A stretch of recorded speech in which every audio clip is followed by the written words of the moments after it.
Hello and welcome to another video and podcast from Fantasy Football Scout. My name is Joe and today I'm joined by Fantasy Football Scout's Deputy Editor Tom Freeman, who will be revealing his Gameweek 30 team.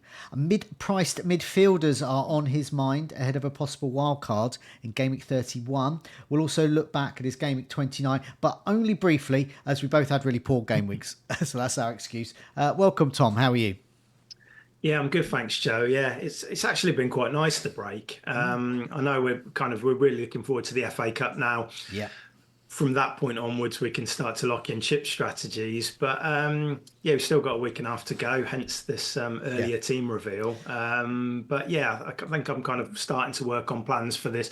But what is essentially probably going to be a 1 week punt for me. So, Okay, yeah. So it could. I mean, it could be for me. I might end up wildcarding Game Week 31 if Fulham yeah, beat Palace. Crystal Palace, because then I'll probably bench boost in 32. If not, I will probably bench boost in 33. It's complicated, but for you've got your triple captaincy left. I don't, and so it looks like you'll be using a chip in 32, irrespective of what happens. So 31 looks pretty nailed on wildcard for you. So. Yeah, absolutely. Yeah, it'll probably be triple captain or bench boost in 32, depending on the results. So yeah, 31 wild card looks pretty locked in, I think, at the moment. Okay, and before we move on, just a reminder, do press that like button, does help us out. Do leave us a lovely 5-star review wherever you receive your podcasts, and do subscribe to our latest videos and podcasts wherever you receive them to keep up to date with our latest videos and content. Okay, let's move on to last week, so we'll be really quick. Yeah, please. Yeah. There you go, got 36, took an 8, -8, 28 points. Okay, right, let's move on. No, we better look at it. Yeah, we can talk about it. I mean, I think if had this video been last week on a Monday, I might have struggled to talk about it. But having a week, I feel like I'm kind of in a better place now. Yeah. I can kind of reflect on it and kind of hopefully start to look forward a bit. So So you did get some points from Bowen, and that was and Gabriel 5 points, and Haaland got half your points with 14 there, and Salah has made way. Hence probably wildcarding soonish to get him back, I would imagine. And you've got Isaac Hall and Munoz were on the bench there. Yeah, what were your 8 then? What was because that was 3? Was that 3 transfers? Yeah, I was kind of forced into a little bit with the Cunha suspension and then Undiai, who I wasn't that hopeful, but I gave him a chance of being ready, but he obviously wasn't. So the -8 was Alexander-Arnold, Salah and Undiai, to Guardiola, Kluivert and Haaland. Okay. I mean, there was a bit of an eye on Game Week 30. Well, there was a bit of an eye on Game Week 30 with them as well, because obviously you've got the Leicester home game for City. Kluivert plays Ipswich at home, so perhaps be better judged next week on how well they've done. But yeah, it was a really tough game week. I mean, I've dropped about, people will see it, I think my rank's on the screen, I've dropped about 100,000 places in one game week.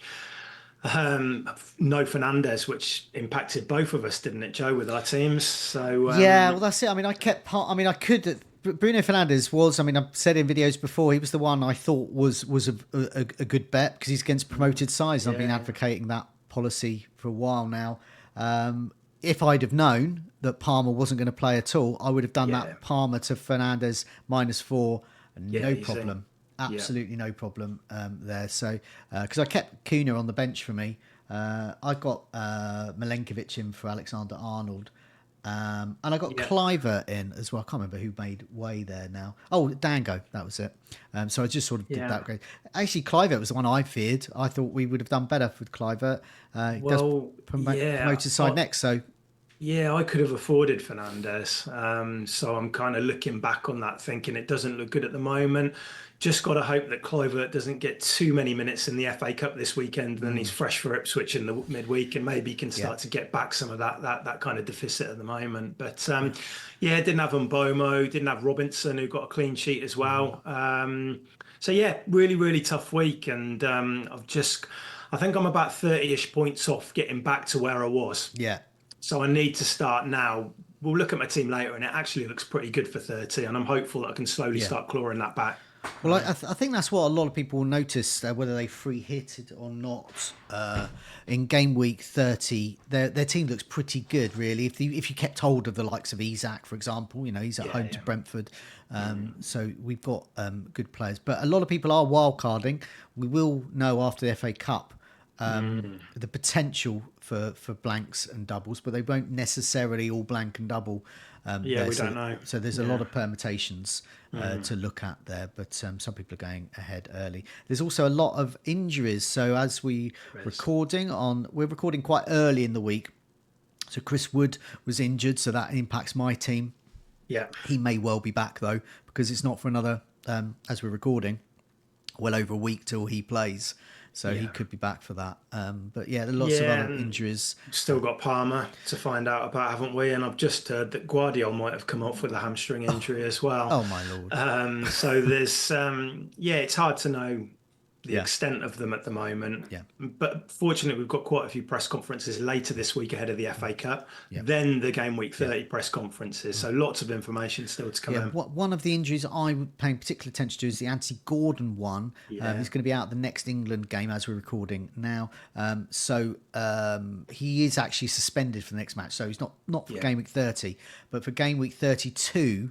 I'm very keen on getting him in, probably the second best attacker after Isak for Newcastle. Yeah.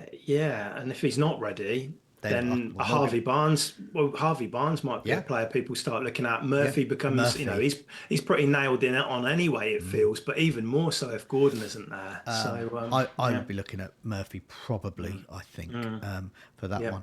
Okay, so we'll move on from this to Game Week 30. Now, you were telling me you were thinking of possibly, because it's a 1 week punt, you were thinking of moving Bowen out. Is you still thinking about that, even though you've seen the notes I sent you? I know you're about to throw up a few visuals to try and tell me that I'm being stupid doing that.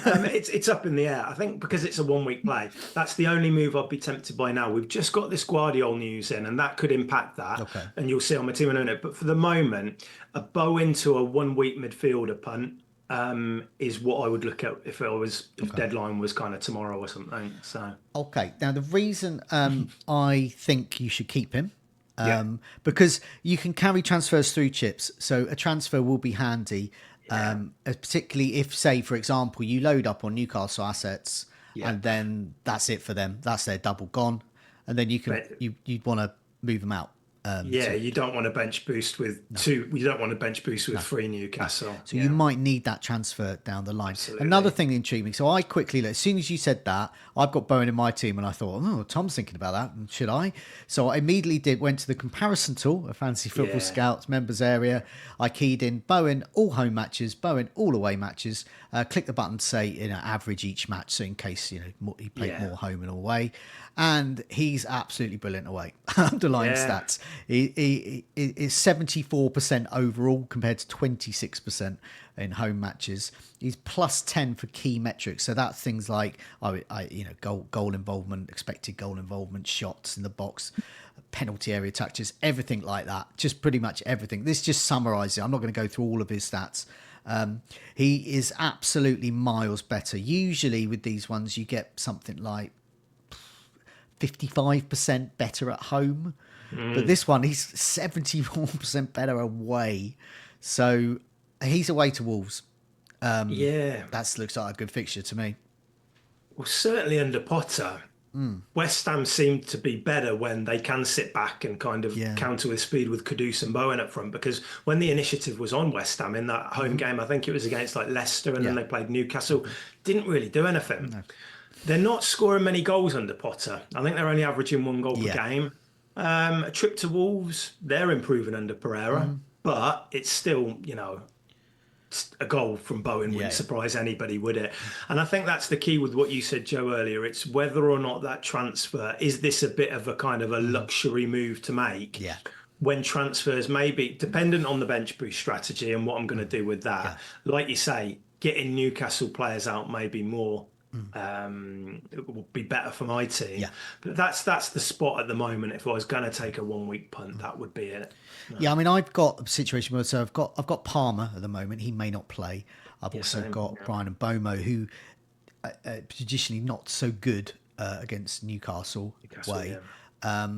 But I think he would be a good first sub to back me up. I've also got Cunha. So what I'm personally looking at is Brian and Bomo move out of my team, first sub in case of Palmer, and I'm going to switch Cunha to either Mateta or Marmouche. They both play promoted sides. So we've just heard that Mateta should be okay for the weekend in the FA Cup playing with a mask. Mamouche will be much better in a better position to determine his minutes after the FA Cup game. So both could be really good options. We also hear about Chris Wood as well. So if Chris Wood's out as well, then that's going to push me possibly to a hit or possibly not. And just play Brian and Bomo. It's not bad. So that's me. It's not. I mean, playing a penalty taker, it's not the worst thing in the world, is it? No, on set pieces. But nevertheless, so for you, Bowen might go because it's a 1 week punt as well. So I've got a table here of options, and this is useful for anyone else as well looking for mid-price. If they're wildcarding, you want some mid-price midfielders. If you want to make a 1 week punt. The other thing is very much advocating targeting these promoted sides. So I flagged up all in blue the names of those that are playing promoted sides. Crystal Palace face Southampton, Bournemouth face Ipswich, Man City against Leicester. They're the ones I think you should be looking at, but there's a whole bunch of options here and some you've already got in your team as well. I've sorted it by minutes per expected goal involvement. We'll rattle through them. Top is Sarr. He's 5.6 minutes per expected goal involvement every 128 minutes. He's got 3 goals and assists this year, this calendar year. This is 2025, so this is from Gameweek 20 onwards. Got 10 shots inside the box. I mean, he is top of this list. My only caveat is that I've seen him top of these lists before. I got him in and he was absolutely terrible for my team. I think he got me 1 return in about a month. I just got rid of him and didn't miss him. I remember it well. But the key there was Mateta was around, and Mateta hasn't been around for a while, and Sarr's been doing well in his absence. So for me, I've just been burnt by Sarr and Mateta together. Mateta's better. So that's why I'm not interested in Sarr. But he would be, on looking at these figures, good option for you. Yeah, I mean, I think he's had something like 5 big chances in the last 2 weeks. Obviously, Nketiah played the last match for Palace, didn't he? Whether or not, I haven't seen enough of it to know whether that has a really positive impact on Sarr or if it's just the way it's gone in the past couple of games. But I still think he's good. I mean, he's cheap, isn't he? He's 5.6 million. With Mark's writing a piece for the site at the moment, Eze v Sarr, and looking at the numbers. Eze's been shooting a lot recently, but he hasn't had any big chances, which tells you that Sarr's been getting into the better positions. But then Eze has quite a bit going for him as well because he's got that assist potential. Yeah, definitely. He's got the set plays, hasn't he? Okay. So, that's quite a tough decision. I think Mateta will come back and be on penalties if he's playing. But I do think Sarr will probably be in my top couple of options if I were to move. Because, of course, it's Southampton, worst team in the league. So. I'll mention Brian Bomo. He's next on the list. I don't think people will go for him, so I'll just sketch over him because he's away to Newcastle. His minutes per expected goal involvement every 133 minutes. He's got a whopping 8 returns, 4 assists and 4 goals this calendar year. 23 shots inside the box. That's 13 more than Sarr. So that just puts it into perspective there and why I'm quite happy to play him as the first sub. Next up is Clivert, Bournemouth, a whopping 10 returns for 6.2. He's on penalties. He does play in the FA Cup. Then he's got Ipswich. So, he's already in your team, so he's not a player to get in. But this is why I wanted to get him in. I thought he would do better for me against Brentford in the last game week. I mean, I just think if he's in the starting lineup against Ipswich, wow, he's captain material as well. Yeah, I think ideally we want 70 something minutes against Man City on Sunday, and then taken off and then ready for Wednesday. I don't think he's quite as prone to rotation as he was earlier in the season because he's obviously his performances have just got better and better and better. So that could be, if he starts that Ipswich game, I think you've got, a cracking option there. You've got Savinho next, or Savio, as he's also known, 6.2. He's got 6 assists, but no goals, and that's what he's all about, really. But nevertheless, he has 16 shots inside the box.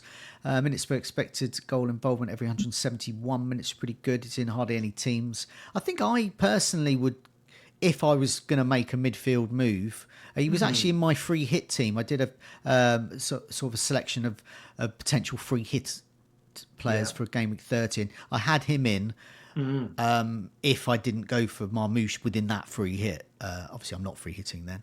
I think he's a solid option. It's because it's the opposition, and he's just been solid. He's been starting a lot.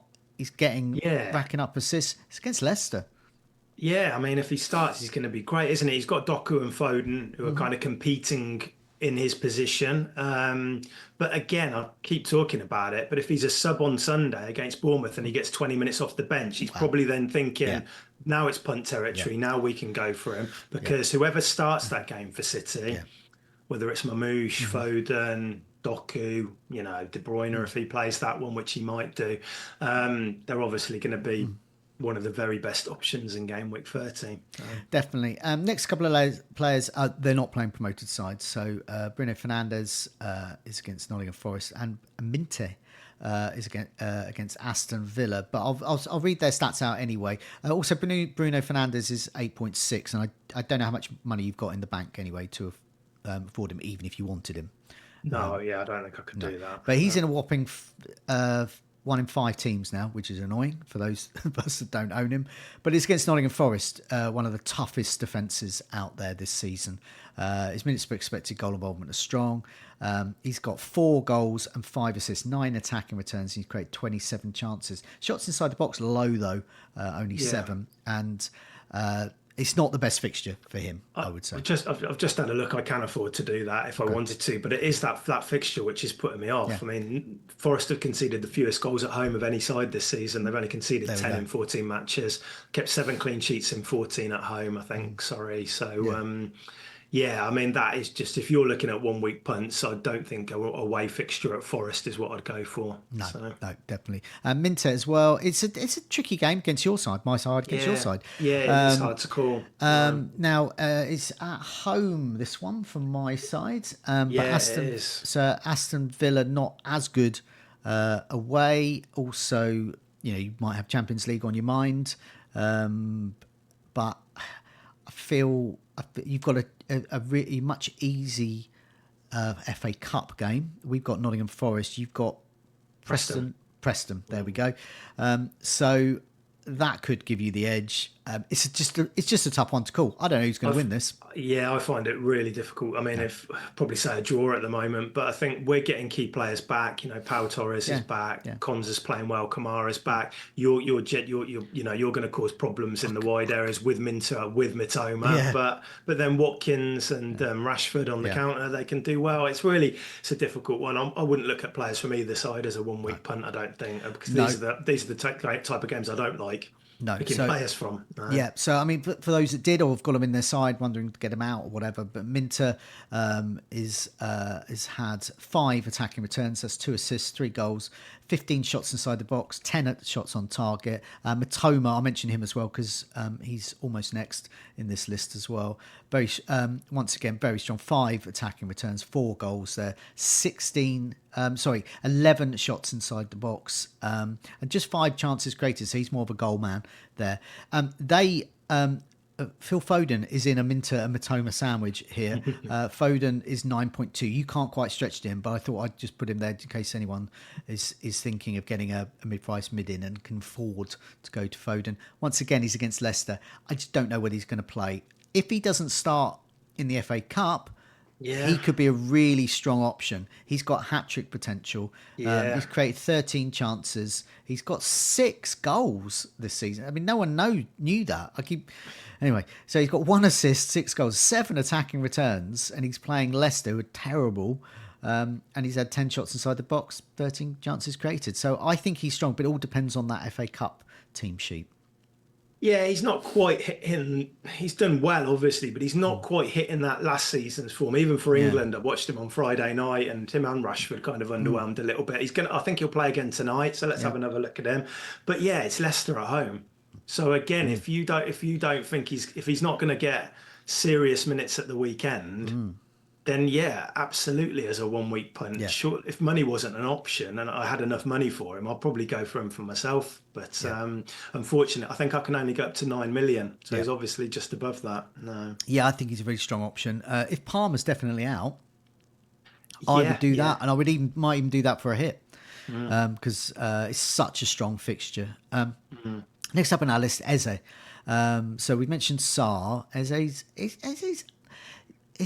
some of his stats are better, but his minutes per expected goal involvement was much worse, which indicates that Saar's creating. You mentioned about the big chances.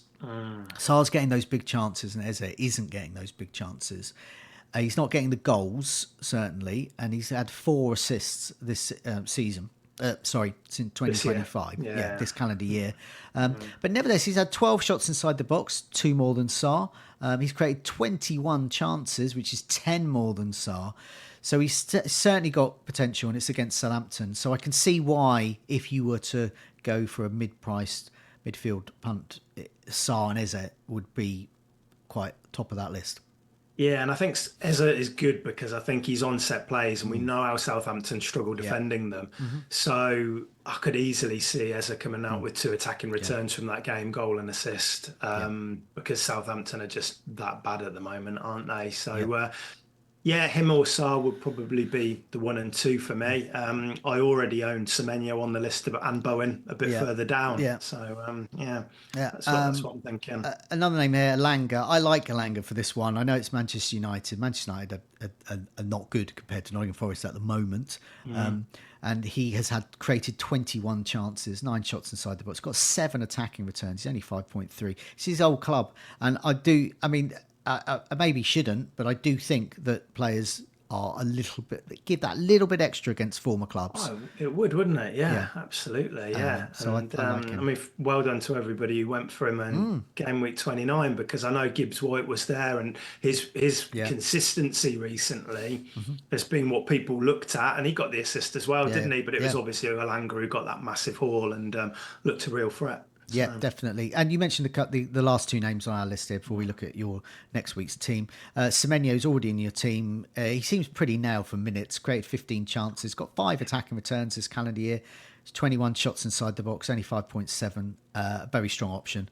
All of those, any Bournemouth player that is starting against Ipswich is a strong option. And the final name is Bowen. I've got him in here because we've already seen away he's much better. He's the worst in this list of good players in terms of minutes per expected goal involvement, but he has got 2 assists, has got 2 goals, got 4 attacking returns from 6 starts because he has been injured for a lot of this as well. 11 shots inside the box, so he's the shots man, and I think he is a good option because it's away this week. Okay, let's have a look at your team. We'll round off by having a look at your team for next week. So do you want to just quickly go through your team after our chat what you may or may not do? Yep. So I've got Sells in goal at home to Man United. Definitely going to play him. I think he's kept clean sheets against City and Arsenal in the last 2 at home. Backline looks good. Munoz away at Southampton. Guardiola at home to Leicester. Gabriel at home to Fulham. 5 midfielders, Bowen away at Wolves, Palmer at home to Spurs, Trossard at home to Fulham, and then Kluivert and Semenyo both at home to Ipswich.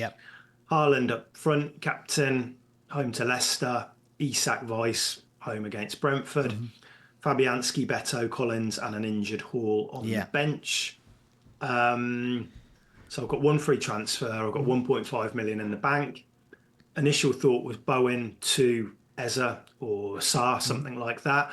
Now we've also got this Guardiola potential issue though. I need to find out more about that. If he is out, I think I would probably make a defender move because I don't think I'd want Collins away at Newcastle. So that might be a Mitchell or a Kakez, again a 1 week punt, something like that. If Palmer is out, obviously you can move Palmer to anyone really. So that's where that list we came up with could come in. And I would be tempted by a City midfielder, engage minutes at the weekend, and then go from, because that Leicester have lost 13 of the last 14. And so that's obviously a really, really kind of inviting fixture. I mean, I said I want to make up ground earlier, and I don't have Salah in my team. So what I've got to pray for is a low-scoring Merseyside derby. I'm not sure how realistic that is, but that's what I've got to hope for, and then wildcard after that. So. Also, another thing, have you got enough money to do Beto to Mateta? You possibly have or haven't. No, I could do Beto to Evan Nilsson. I did look Okay. at, but Beto. that's the kind of the price bracket I would be Okay. looking Fair at. enough. And then it would mean I'd have to bench one of those attackers. And Yeah. Trossard and Semenyo have been massive disappointments, which has contributed to my rank fall Okay. recently. But they've both got home fixtures, Fulham, Ipswich. I've Yeah. got to play them this week. So Yeah. Definitely. Yeah. So it looks like Palmer's fitness is probably key to yeah, it could be. Yeah. decisions, and then you'll be wildcard game week 31. We'll obviously be back for that. So it'll be a sort of a wildcard Well, there's special. only there's only a couple of days, isn't there, between the Oh no, we won't be deadlines? back actually. I don't No, so think. it might be a post wild. I'll do something for the site. I'll Yeah. probably write a wildcard Yeah. piece and Yeah. a Ba- team reveal on that, and then we'll chat in the aftermath about that, Yeah. which will be then leading on to the double game week, won't it? And 32. And then I'll do a team reveal for myself for ahead of game week 31. No need for game week 30. I've chatted about it enough here. And then I think I'm away, so my wild card I won't do a video for as well, because that potentially could be game week 32, but it could be game week 31 if I decide to do that. Okay, well, let's see what happens in the FA Cup then, and then we'll know more. So, Excellent, brilliant. Thanks for joining me. Good luck with the game week. Good luck everyone watching and listening. Take care, and let's hope your arrows are green and we fly up the rankings. Let's hope so. Yeah. Thanks a lot. Cheers. Thanks, Joe.